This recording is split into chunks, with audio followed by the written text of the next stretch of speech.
rekan-rekan mahasiswa lintas terbuka dimanapun Anda berada. Selamat berjumpa kembali dengan saya, Renowati Sri Moningo, tutor mata kuliah Manajemen Perubahan.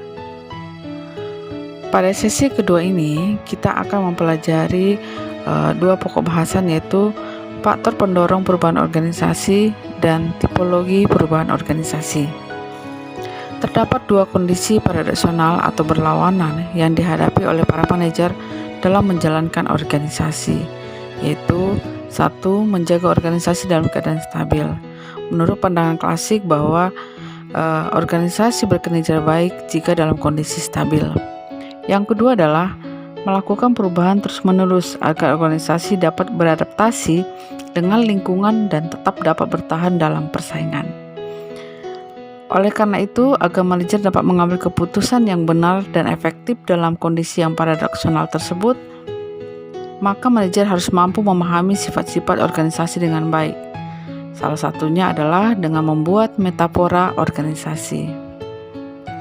Metafora organisasi adalah menganalogikan organisasi dengan benda atau objek lain, seolah-olah organisasi tersebut mempunyai karakter, sifat dan perilaku seperti benda atau objek yang dimaksud.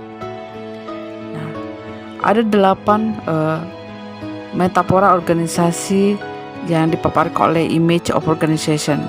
Itu yang pertama, organisasi dipandang sebagai mesin. Yang kedua, organisasi dipandang sebagai organisme hidup. Yang ketiga, organisasi dipandang sebagai pusat berpikir atau otak. Yang keempat, organisasi dipandang sebagai budaya. Yang kelima, organisasi dipandang sebagai arena politik.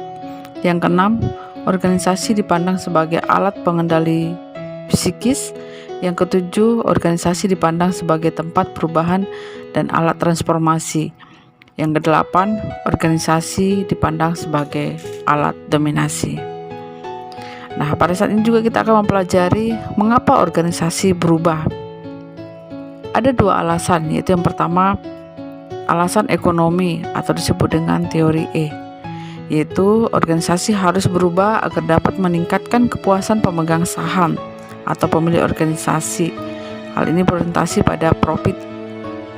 Yang kedua adalah alasan perspektif pembelajaran organisasi atau disebut dengan teori O, yaitu organisasi harus berubah agar dapat memperbaiki kinerja proses organisasi melalui proses pembelajaran.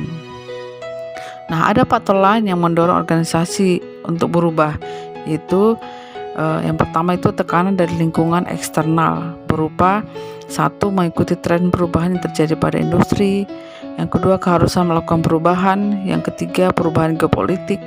Yang keempat, perubahan pasar. Yang kelima, terjadinya persaingan yang sangat tinggi. Yang keenam, menjaga reputasi dan kredibilitas organisasi. Selain itu, terdapat juga faktor lain, yaitu tekanan dari lingkungan internal yang berupa perubahan karena pertumbuhan organisasi, integrasi dan kolaborasi. Yang ketiga, membangun identitas baru perusahaan.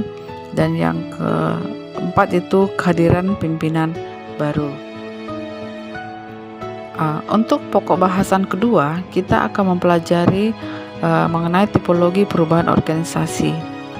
Terdapat beberapa pandangan atau tipologi tentang perubahan organisasi yang dapat dirangkum menjadi, yaitu plain change versus emergent change. Yang kedua adalah first order change versus second order change. Nah, penjelasannya sebagai berikut.